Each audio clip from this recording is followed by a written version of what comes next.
time.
wearing a laksu with move forward, fill the microphone.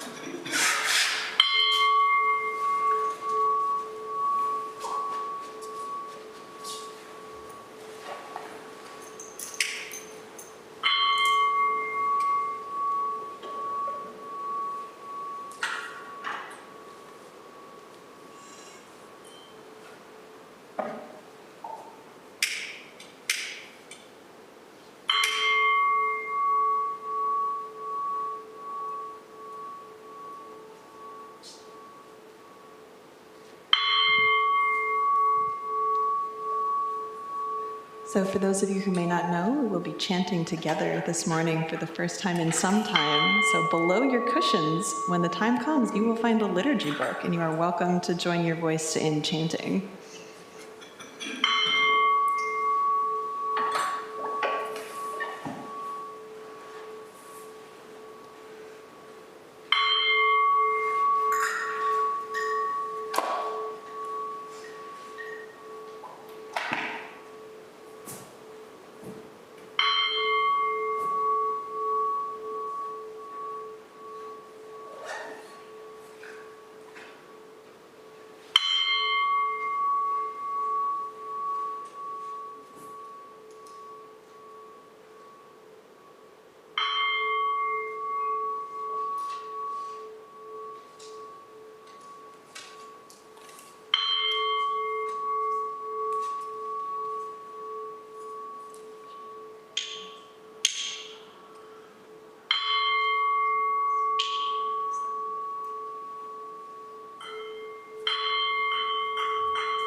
morning, everyone. Please have a seat and turn in your liturgy books to page 2.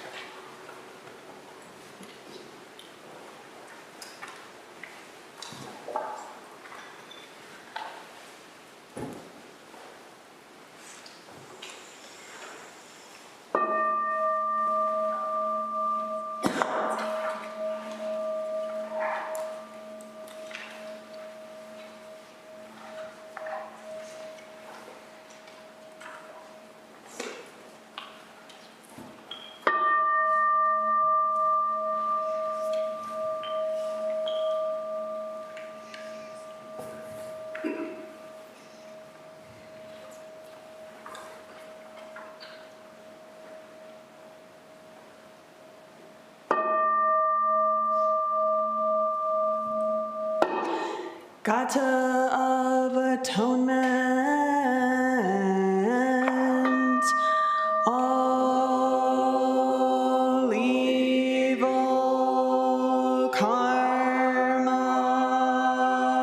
ever committed by me since of old on account of my beginningless greed, anger, and ignorance, born of my body, mouth, and thoughts. Now I atone for it all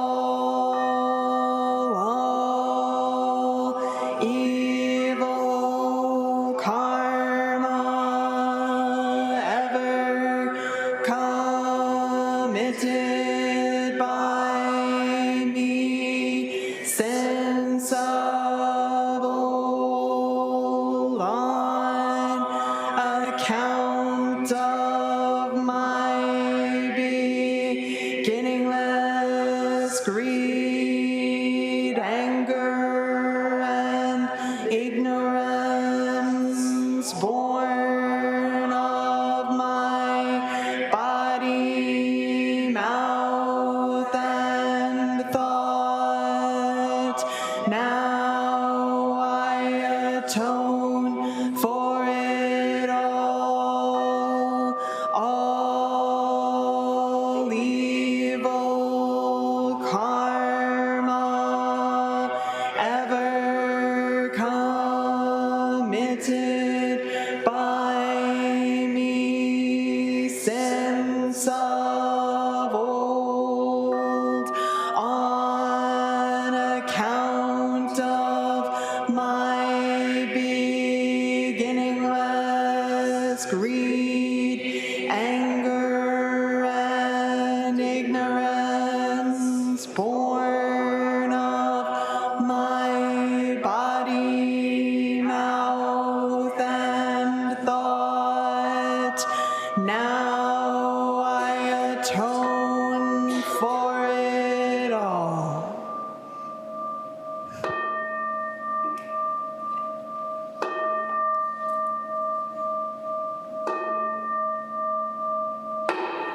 Nikaya 3 Refuges.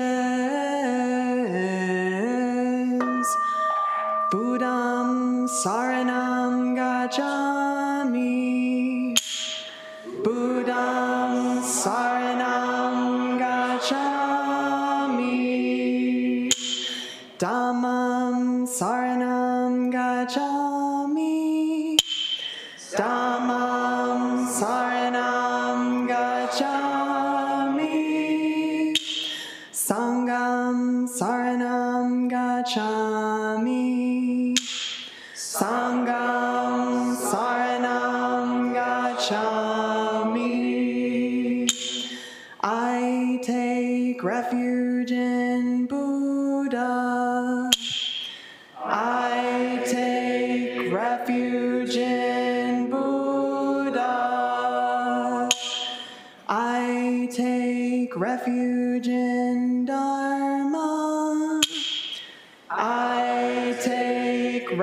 refuge in Dharma. I take refuge in Sangha. I take refuge in Sangha.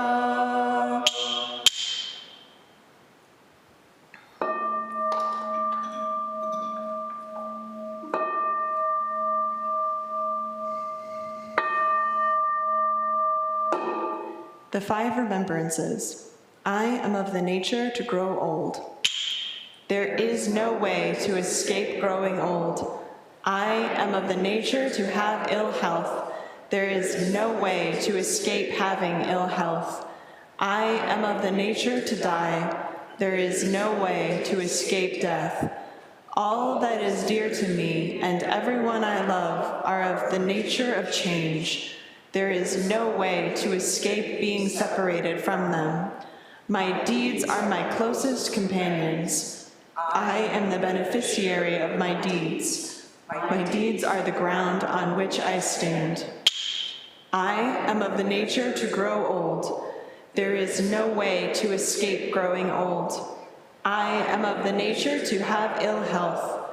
There is no way to escape having ill health. I am of the nature to die. There is no way to escape death. All that is dear to me and everyone I love are of the nature of change. There is no way to escape being separated from them. My deeds are my closest companions. I am the beneficiary of my deeds. My deeds are the ground on which I stand. I am of the nature to grow old. There is no way to escape growing old. I am of the nature to have ill health. There is no way to escape having ill health. I am of the nature to die. There is no way to escape death. All that is dear to me and everyone I love are of the nature of change. There is no way to escape being separated from them. My deeds are my closest companions. I am the beneficiary of my deeds. My deeds are the ground on which I stand.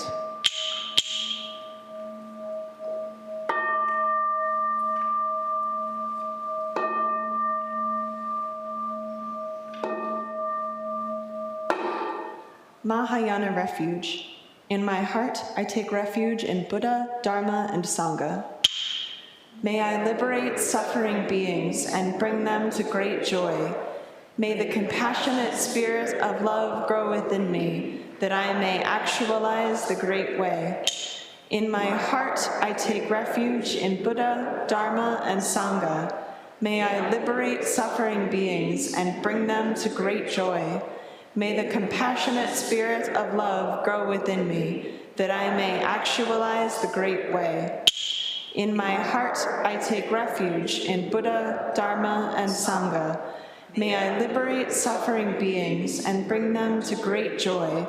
May the compassionate spirit of love grow within me, that I may actualize the great way. Invocation of the lineage. I give thanks for the guidance of my teachers.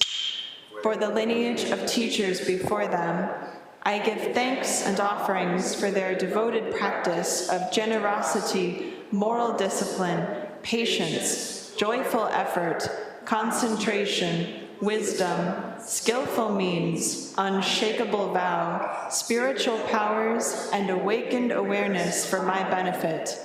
May their years of life be lengthened, and may their vows be completely realized. 7 practices of the Bodhisattva. I bow down in body, speech, and mind.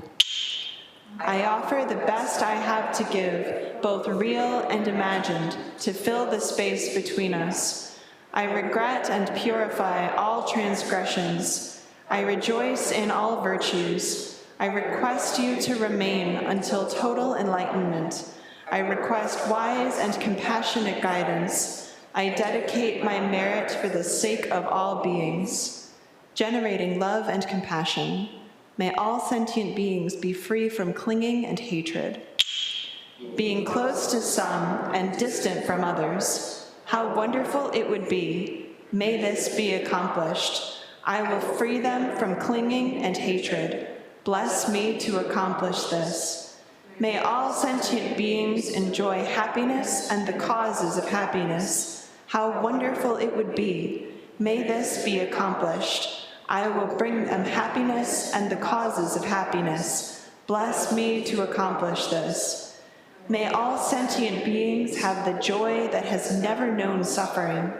May they be free from clinging, hatred, jealousy, miserliness, doubt, pride, wrong view, ignorance, and dualistic thoughts. How wonderful it would be. May this be accomplished. I will bring them to this state. Bless me to accomplish this.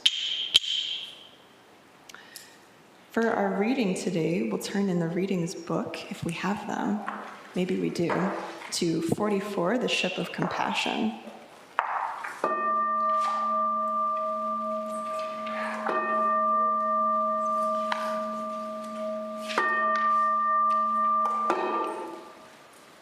The Ship of Compassion. Night rain washes the mountain cliffs, the dawn greens soaked through. Sitting, I meditate on emptiness as fresh breezes fill the temple. Words are inherently empty, and yet still I am fond of brush and ink. My mind is like ashes after the fire, and yet still I am tied to the world. Window bamboo, empty mind, courtyard pine, innate purity. The trunk of this lofty green tree, neither inherently form nor no form.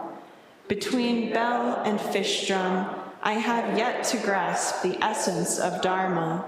Yet I get a whiff of its fragrance, as if I were aboard the Ship of Compassion. Please stand for the Heart Sutra.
Great Prajna Paramita Heart Sutra. Avalokiteshvara Bodhisattva, practicing deep Prajna Paramita, clearly saw that all five skandhas are empty, transforming all suffering and distress. Shariputra, form is no other than emptiness, emptiness no other than form, form is exactly emptiness, emptiness exactly form, sensation, perception, mental reaction, consciousness are also like this. Shariputra, all things are essentially empty, not born, not destroyed, not stained, not pure, without loss, without gain, therefore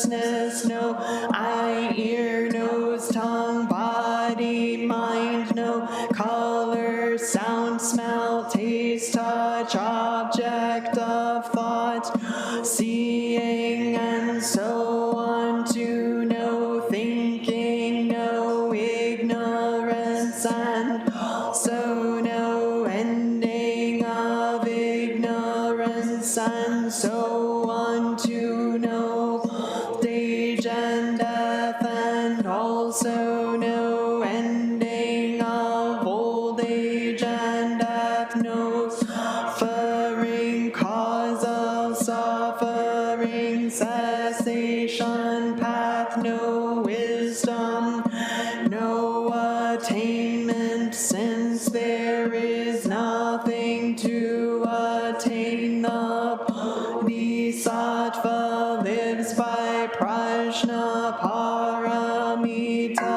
with no hindrance in the mind, no hindrance, and therefore no fear, far beyond elusive thinking. Right here is nirvana. All Buddhas of past, present, and future live by prajna paramita, attaining anuttara samyak sambodhi. Therefore know that prajna paramita is the great sacred mantra, the great vivid mantra, the surpassed mantra, the supreme mantra, which completely removes suffering. This is truth, not mere formality. Therefore set forth prajna paramita mantra, set forth mantra and proclaim gate gate para gate parsam gate bodhisvaha gate gate para gate parsam gate bodhisvaha gate gate para gate parsam gate bodhisvaha. Buddha nature pervades the whole universe, existing right here now. Wherever these devoted invocations are sent forth, they are perceived and subtly answered. We dedicate their merits to all members of our human family throughout space and time. We especially dedicate their merits to those who suffer as a result of calamity, cruelty, and war.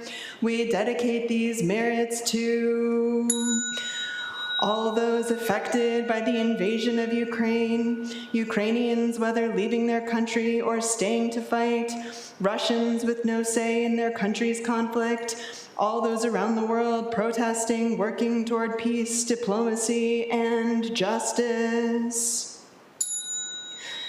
May we live in perfect peace with Buddha Dharma, and may we realize the Buddha way together.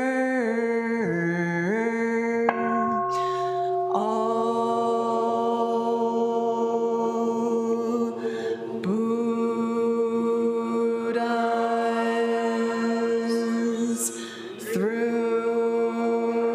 throughout space and time, all honored ones, Bodhisattva,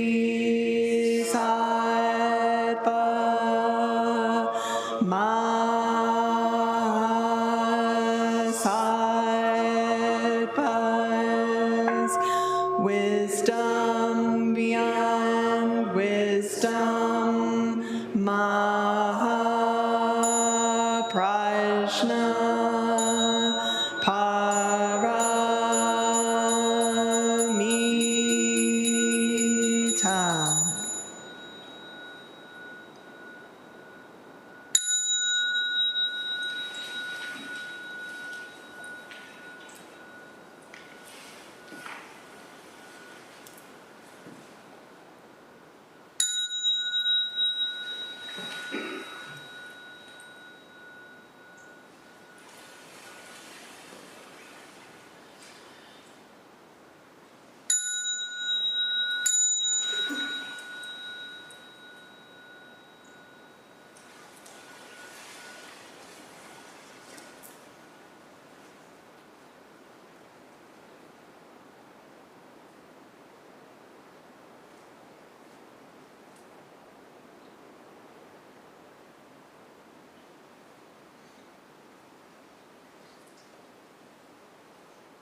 Please prepare for Zazen.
In a moment, we'll begin walking meditation. At the sound of the clappers, the first and third rows will turn to the right, the second and fourth rows to the left. We'll start walking at a slow pace of 1 step for every cycle of the breath, and when the clappers sound again, we'll resume walking at a regular street pace.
We'll now recite the Sangha Covenant. We, the Daishin Kokuji Sangha, with respect for the worth and dignity of each person, with wonder at the wisdom and compassion we seek to cultivate by practice, and with deep gratitude for the teachers of this lineage and our connection to one another, covenant to support each other by upholding the precepts of doing no harm, practicing good, and actualizing good for others. Please have a seat facing the teachers for this morning's talk. Sit comfortably and so you can make eye contact.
Gata on opening the sutra.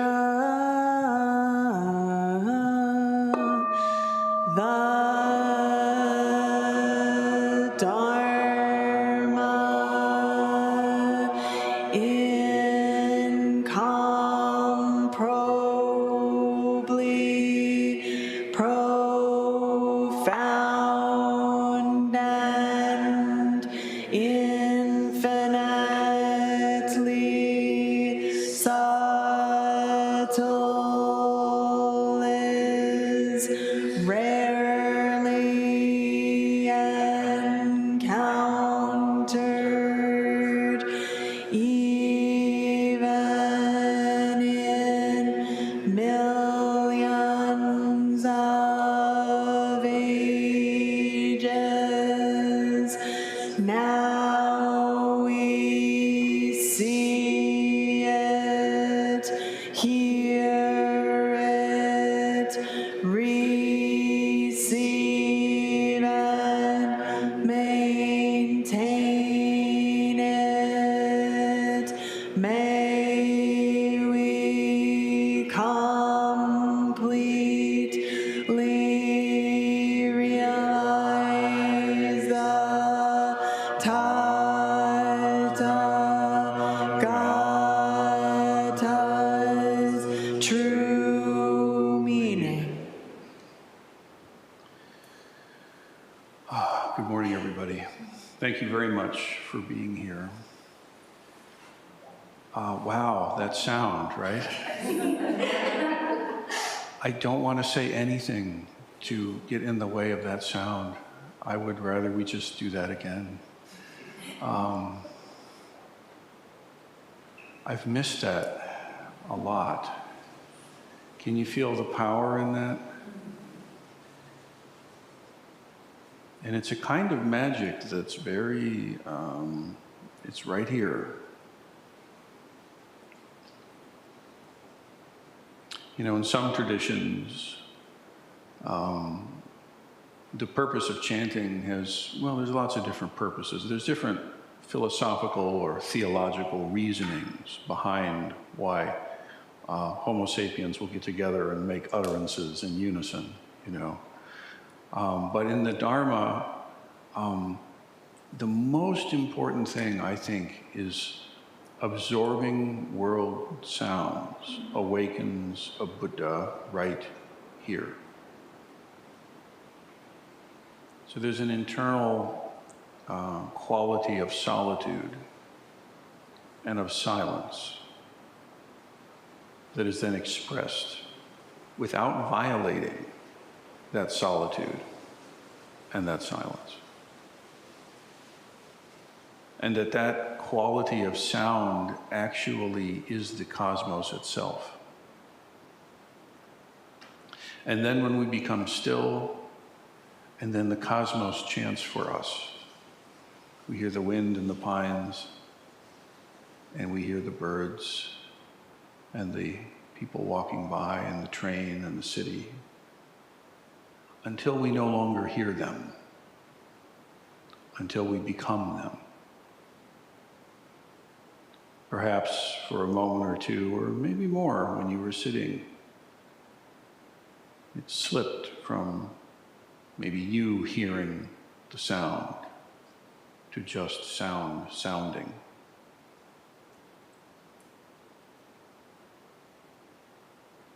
And there's a way when we join our voices together that you are chanting it.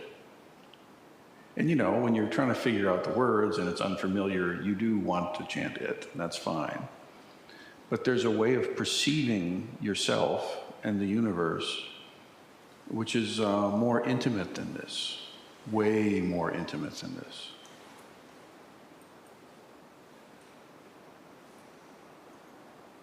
I can remember in my first place of training at Zen Mountain Monastery,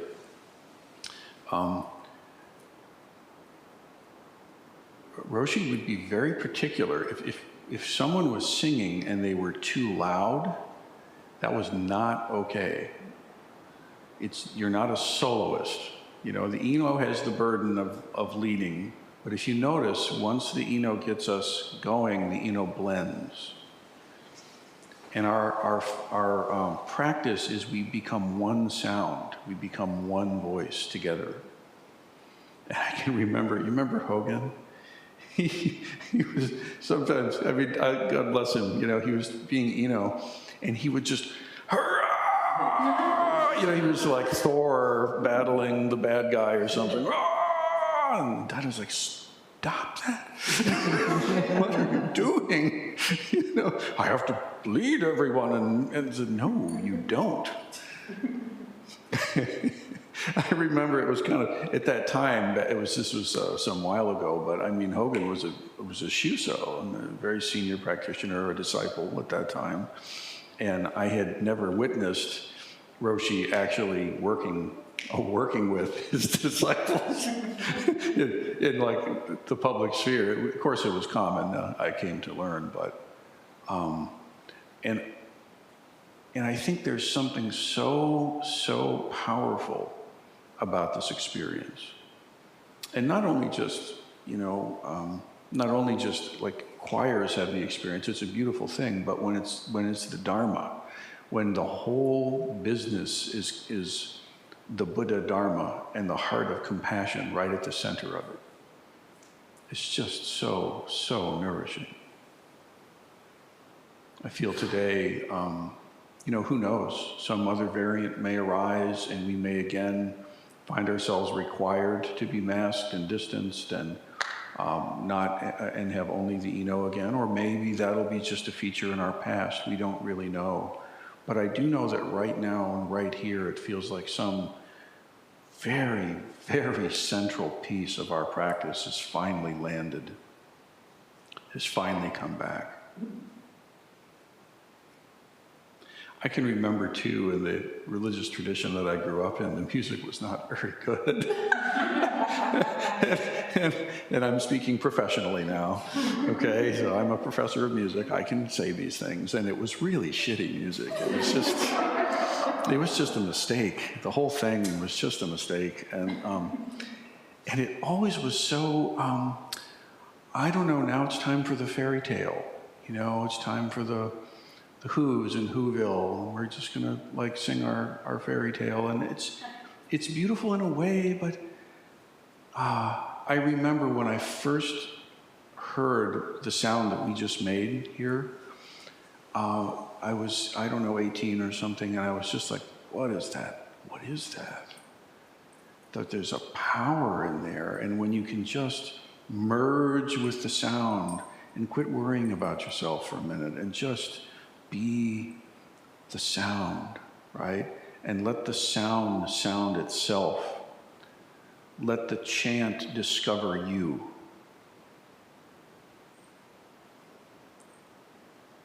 Then in some very deep way, the teachings, which are what we're expressing together, we're simply expressing the Dharma together in an organized way.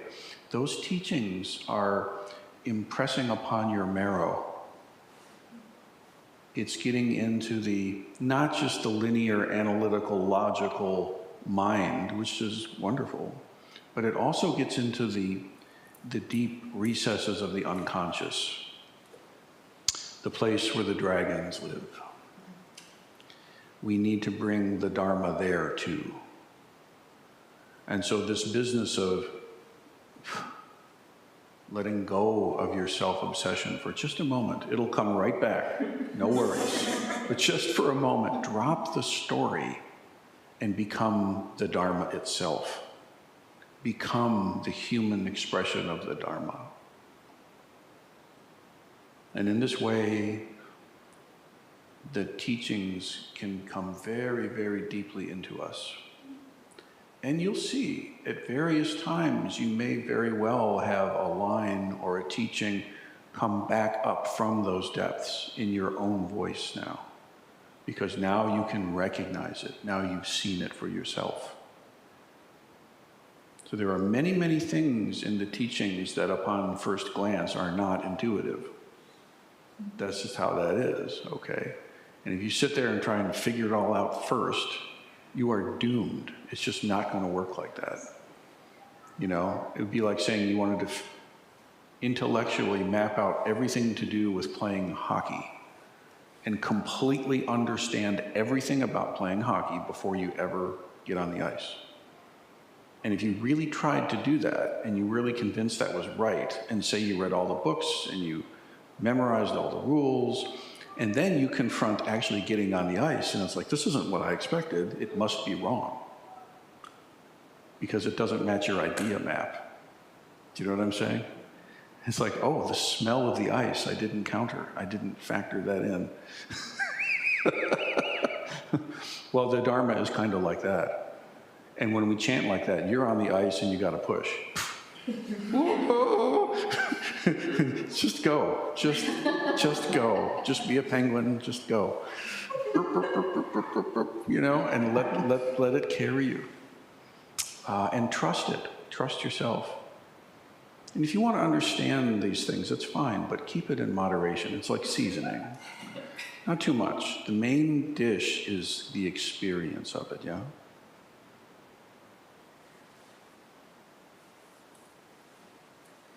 Thank you. That was beautiful.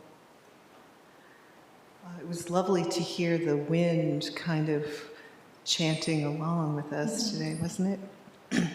So yesterday we had a Shoken workshop about silence, and we thought we would say a few words about that as well.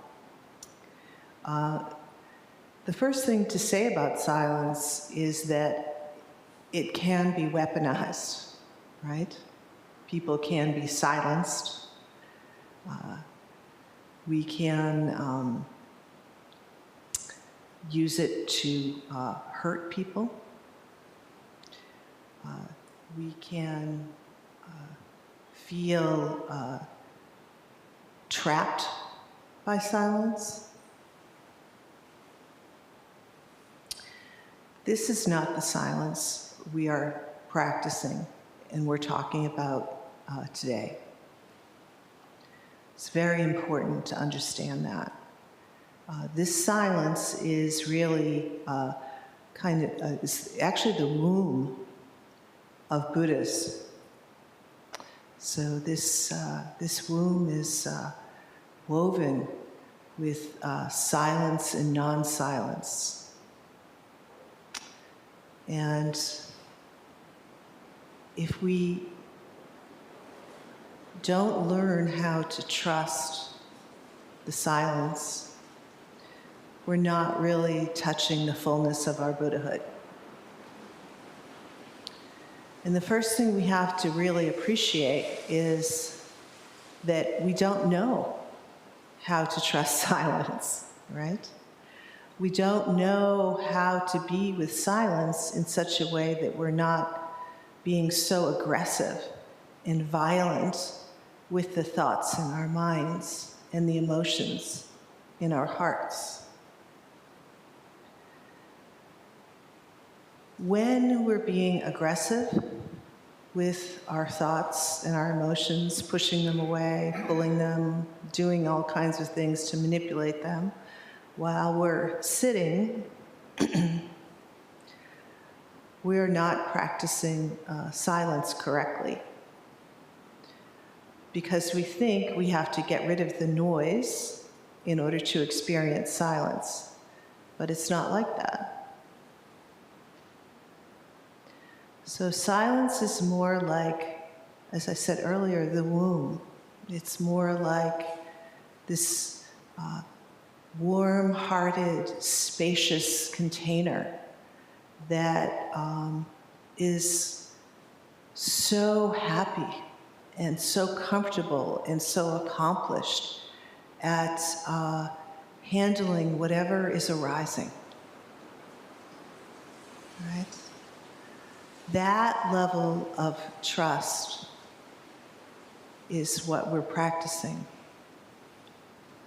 Because we're pretty sure that on the way out of this human life into the next, we're going to be relying on that womb of silence. We're not going to be talking our way out of it.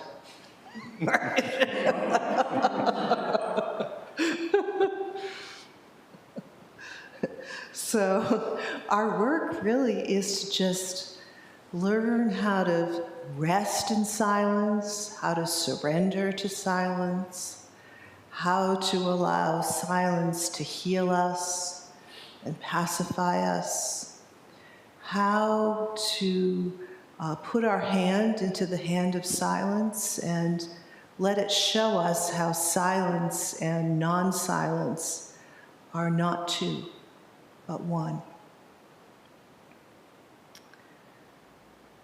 This is how Buddhas are born, and this is how Buddhas live, and this is how Buddhas die.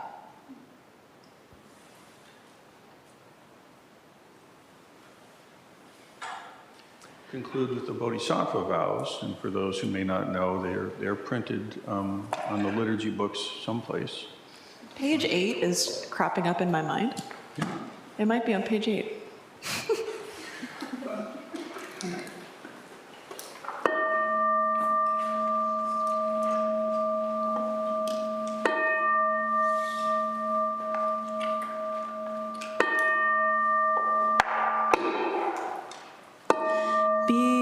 Beings are numberless. I vow to free them. Delusions are inexhaustible. I vow to end them. Dharma gates are boundless. I vow to enter them. The Buddha way is unsurpassable. I vow to embody it. Beings are numberless. I vow to free them. Illusions are inexhaustible. I vow to end them. Dharma gates are boundless. I vow to enter them. The Buddha way is unsurpassable. I vow to embody it. Beings are numberless. I vow to free them. Delusions are inexhaustible. I vow to end them. Dharma gates are boundless. I vow to enter them. The Buddha way is unsurpassable. I vow to embody it.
Thank you so much, everyone, for joining us this morning. Hearing our voices together is really incredible.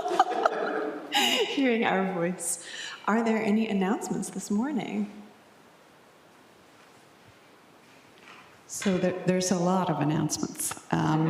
First, Jukai. The Jukai class is in the process of forming. We're currently doing interviews. If you are interested in Jukai, reach out to Jika or Zenan or anyone in a robe, and we can assist you. Classes do start March 22nd, so there will be in the not too distant future, a cutoff point. So please, and by expressing interest, you're not committed to it. We basically can give you the information so you can discern if this is right for you right now.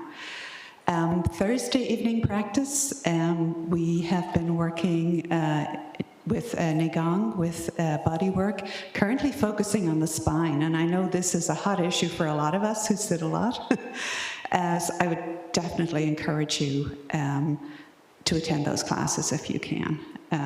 This is basic to our practice, this embodiment and getting to know the energy of the universe in our bodies and through our bodies. And last, but certainly not least, next Sunday is Kaisen's ordination ceremony. So we are expecting a full house. So if you can here, please get here early, please do so and settle. It will be all the bells and whistles, formal ceremony. So it's quite an experience, and we can later express our love for Kaisen and write a poem. Isan is in charge of food, so we are in good hands. Thank you, Isan. And we actually can have food and perhaps sit out on the porch. And so I'd encourage you all to attend. And I think that's it for me.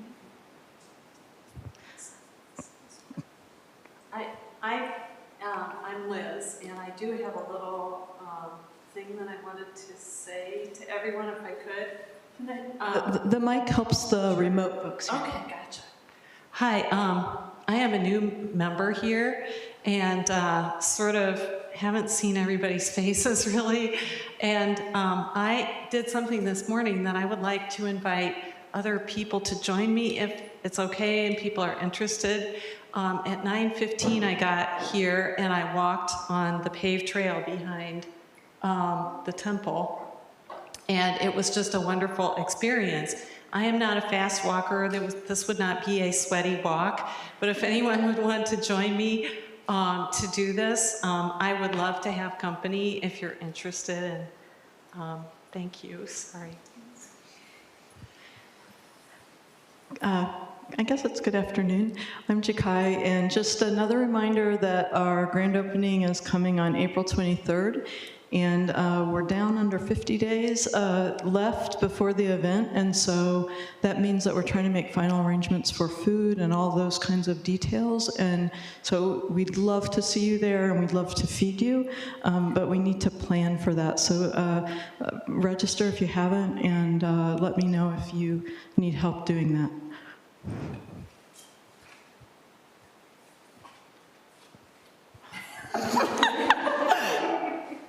I'd like to have a small chat with the liturgy team afterwards over by Manjashri. Okay, and then I would just like to say, if you don't know what Jukai is, she is Jukai. But also, Jukai, same sounds, different kanji, means receiving the precepts, the 16 Bodhisattva precepts, and becoming formally acknowledged as a Buddhist. So for those who may not know, you see the Raksu, which are the black bibs. That's Jukai. Anybody you see who has one of these on has gone through this initiation and empowerment, and that's open to everybody. You don't have to have been here for 10 years to do that. Taking refuge and making the vows to live in compassion and wisdom is open to everyone. We do have a very thorough formation program that is, I don't know, 20 weeks long or something. And it's a weekly thing, so it is something you discern. You don't decide as was announced, but just so that you know. I'm aware some people don't know what Jukai means, so 2 meetings, there and here. And then lastly, this is very important. There's a young woman from Ukraine at the University of Toledo. She's a law student, and she has organized a rally, which I participated in. That's where our sign came from. It's there in solidarity. And there's an organization called Toledo Helps Ukraine. And this is a very efficient way to be connected to this cause and to make sure that if you make any donations, they actually go where it's needed in an efficient and fast way. That's what this is about. I'll leave this on the table by the entryway, but I would really encourage people to connect with the Facebook group and the community. Yeah, please consider.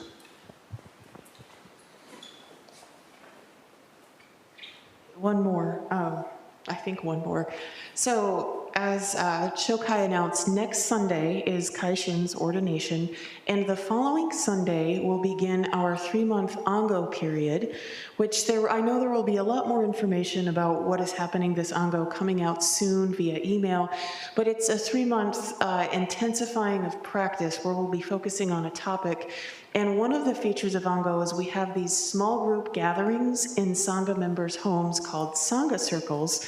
And I'm putting those together, so in about a week or so, you'll see a sign up go out where you'll get to sign up for a circle. So just be aware, we did have some reading on our website about Sangha Circles, but if you have any questions about those, you can see me or anyone in a robe or probably anyone in a Raksu as well. So, yes? Moshe, did you say that was going to be on Facebook or in the members page and the website? It will be, usually we have it on the website and in email and also on Facebook. Okay. It's like a blast, 3-way Ango blast. So thank you. Please restore the Zendo.